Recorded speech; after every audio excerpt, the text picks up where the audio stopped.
Good morning, Mr. Jeff here with Jeffrey Konich's American Kempo Leadership Academy out of Hudson, Massachusetts. This is our daily morning live stream where we bring pieces of our program to the public to try to help you manage cabin fever as you're stuck in the house during the COVID-19 crisis. You can try our program out for 2 weeks for free, completely online. Go to karateforfree.com to learn more. That's karate, the number 4, free.com to learn more. All right, today I want to talk about more of the idea of making a natural practice through your martial arts training or your yoga training or whatever system you practice. How can I implement it to become natural? Well, the first physical representation of that is how can I naturally move, or how do I naturally move when I'm walking around? Now, of course, when I say naturally, I mean according to our body's structure, given the fact that we're healthy and able to do certain things naturally. If you're not, let's say you have an injury, then you start with what is the natural way that I could be doing a particular movement, and then I look at that compared to what I'm capable of doing, and then I find all of the things I'm able to do and work those first, and then slowly work towards strengthening whatever quote-unquote weakness or injury that I decide I have for myself. So we're going to start first by using what we did yesterday, intention. I'm going to stand and move with intention. Now in my case, I immediately start focusing on the feet first, because when it comes to standing, your feet need to be comfortable. If you have a lot of cramps in your feet and you're unable to stand in a certain way because it causes pain to shoot up your leg, that over time will cause imbalances in your body. So focusing on what we call the front kick posture of the foot, where you pull the toes back, I can just press it into the floor gently. Now I'm not leaning so far forward that my toes are being pressed up and I can feel pain on my toes, but I have my knee right on top, straight down. If you look, it's a straight line down to the ball of my foot. So I'm not pressing too far forward. I'm just balanced enough. This is called the cat stance. Kind of looks like when a cat is scratching in the kitty litter, right? That's a good way to see it. Right? So as I do that, it opens up the foot and gives me that balance point. See? There's one balance point, and I can even put all the weight on it if I want for a second, just to see what that feels like. Right? Now I can try the other side. So those are the first 2 steps forward with that intention.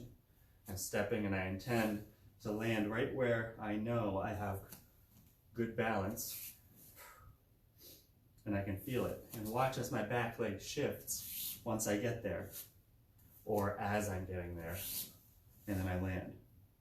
Now ultimately, when you're in this stance, you want to be tall, because 90% of your weight is back here. That doesn't mean you have to do it that way. If you have a good reason, I'm keeping it 50-50 because I don't want to put too much weight on this, which might be injured, right? I could have a torn meniscus, and some of you that might be watching today might have that. So think about these things. If you have an injury anywhere in your body, how can I find my way in and out of these positions without hurting myself or making my injury worse? Only you can decide that. And your doctor can help too, but ultimately it's you. Because you're the one who's going to be doing the moving, and you're the one who's going to be staying motivated to be healed. And you can be.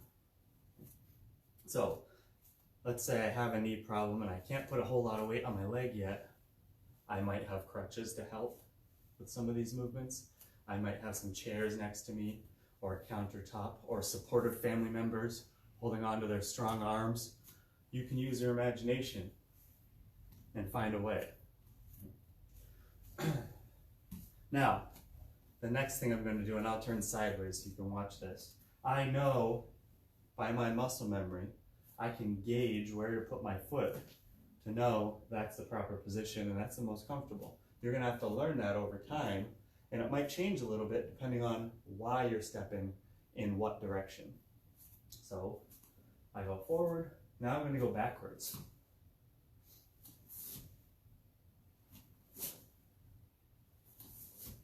So my full intention tells me to feel as I go back. Now I'm in the twist, but I don't want to be in the twist anymore. So I go to a closed kneel. Still getting that stretch in my foot, as you can see. Whether I'm there, or there, my foot's still doing the same thing. However, different muscles are engaged now. Your weight is transferring a different way. So, see which one you like. Do them both. Right? Do just one of them, whatever really works for you. Yeah. So using that, I'm just going to go back and forth, however slow I need to. And I'm using this just to stretch the muscles. And once I feel good with that, now I'm going to choose a different way to plant my foot. For now, I'm going to work on lifting it and putting it back down. Lifting it and putting it back down. Now, if you fall into the candidate of injury and you can't really lift this too much, just move it in the general direction. Even if you just bring it up and then shooting pain starts, bring it back. Bring it up and back. If you can go a little higher once or twice, give it a try. Typically, I would suggest using the breathing technique that we often talk about, as if you're fogging up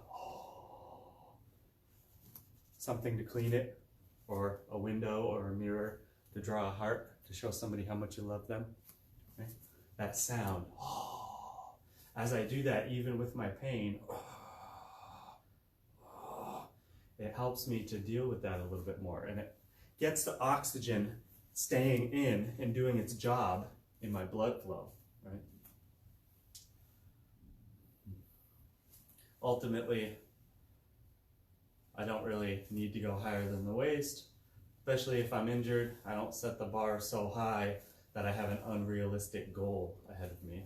I start small, baby steps, and I keep my motivation big and my focus even bigger. I'm gonna focus on getting the movement I said I'm gonna do today. I did it, I did a good job, now I'm gonna recover. Okay? So the next way I could put my foot down after I lift it is to put my heel down and then plant it.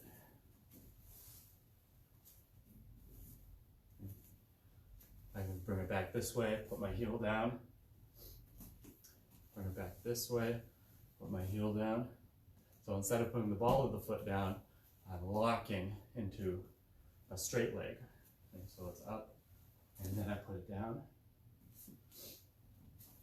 up, and then I put it down. Now that might even be a little too swift. If you want to go slow, I bring it up, and I can revisit here and then move back. Or I could bring it up and then go back a couple of times. I could even do both.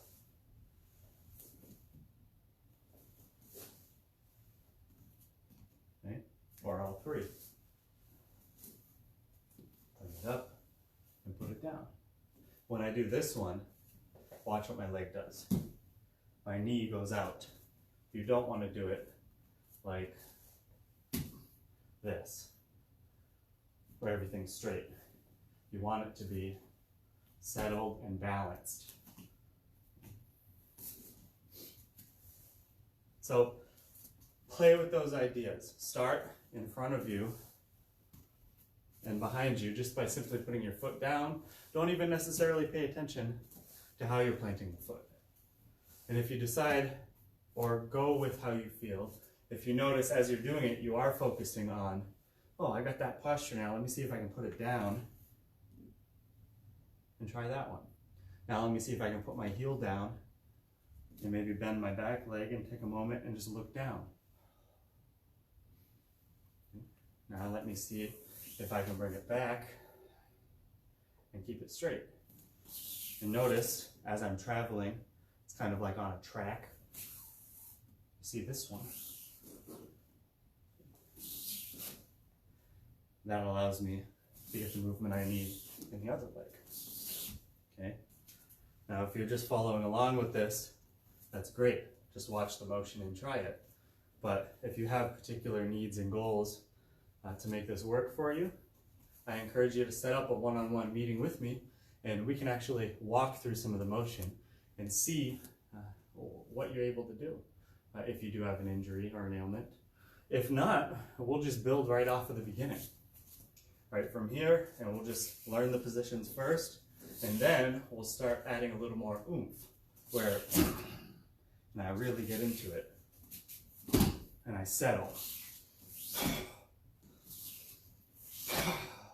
Okay.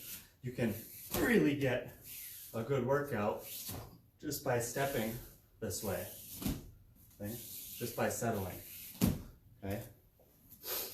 It settles you and grounds you. And again, I'm using that intention. My knees and my legs really start to feel that. And then I can start developing those muscles for extending it and going further if I want, in terms of how high I lift my leg, how much I put into one motion. I can have two positions that I'm focusing on, 1 and 2. And I can take that into all different levels. I could just be facing this way when I do it, or I could be facing this way, and then this way, and then this way, and then this way, and then I can reverse it and go the other way.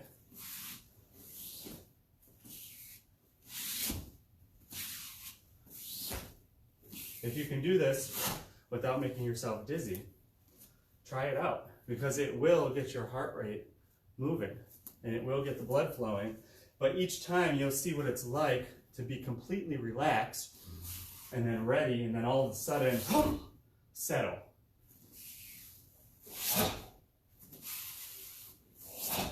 Now, of course, be careful with what surface you're on. If you have a floor that's slippery, right? Or if you need to wear socks, go a little slower so that way you can feel the transitional movements, right? Be able to do a horse stance without this happening, right? Unless you want that to happen. But we'll get into connecting kind of more of some of the other stretches and positions we did on a different day. Today I want you just to focus on the moving and the motion. What can you do? Can you get your legs up to waist level? And then can you plant them into any stance or position? Can you name any other positions as you're doing that? Right. Kids, I just want you to focus on being able to balance on one leg when you lift it up, being able to put it down, and be grounded, strong, and focused. Adults, all of that, but also add in, I'm going to inhale and exhale as I settle. I'm going to inhale, exhale as I settle. I'm going to inhale, exhale as I settle. You're going to choose what motion you do. I'm not guiding you through a practice today with this. I want you to take some of these, even if it's just one. Even if it's just inhale and exhale. Inhale and exhale. Or just simple inhale, exhale. You can do any of that sitting in a chair too. Inhale, lifting the leg. Exhale, pressing out. Or if you're sitting on the floor, that's a good time to do a lot of this stuff, especially if you have knee problems. Just focus on basic stuff like this. I'm trying to be broad with what I'm showing you in these videos because I have some requests that come up. So if you have any requests, definitely put them down in the comment section, or go to karateforfree.com, or just give me a call and set up a meeting, right? And we'll go from there. But if you want to see something in these videos that you can practice along with, or some type of an answer, some type of an issue you have, feel free, ask away. there's multiple things being put out here for multiple programs. But everything we do fits each program. Okay. My knees are bent, right?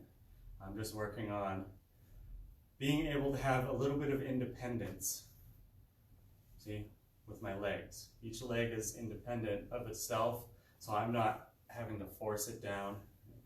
They're moving by themselves while maintaining this independent, tall posture as if I'm still standing. See? So you work on those motions, find ways to do it. I can even get myself to the point where I'm up here and then I'm down here. If you don't have any knee problems, this is a good one to work on just the general strength of getting yourself up into position and going down. This will build strength in your knees. Maybe I don't want to touch the floor. And then I can use that movement.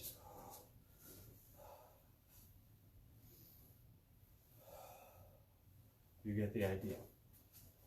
So start with simple movements, move with intent, and be focused. Make sure you're not just unnaturally trying to move around, like just throwing your thing. Right. I want you to feel the natural movement in all of it. For example, if this is the natural way that I walk, watch the motion of my legs. I press on the heel first, but then I shift the weight to the ball of the foot as this one's already lifting. And then I put it down like so. And then I just keep doing it.